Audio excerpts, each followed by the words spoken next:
Hey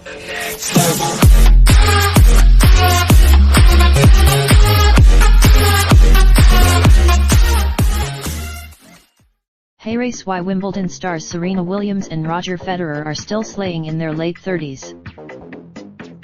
Just one generation ago, professional tennis players were considered over the hill at the not-so-old age of 30. Today, many of the sport's biggest stars are nearing 40, an achievement that would have been unimaginable in previous eras.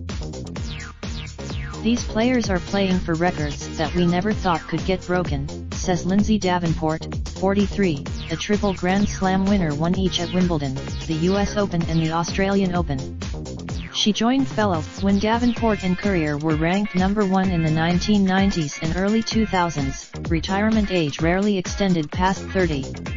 But now reigning for starters, these players are taking care of themselves, doing a lot more pre- and post-stretching, says Courier, now a tennis commentator who lives in Orlando, Florida.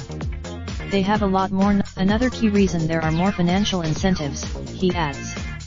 If you were the 8-0, Davenport, now a coach and mom of 4, notes that as more players extend their careers, others follow suit. It's also a little bit contagious, she says.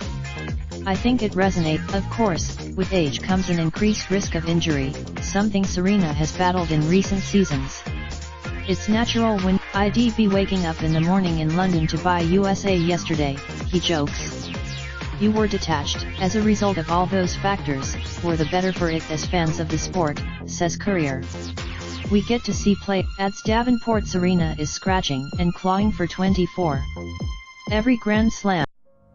Raindrop, drop top, top smoking, no cooking the hot pot. I get fucking on your bitch, yeah, that. Looking up, open the park.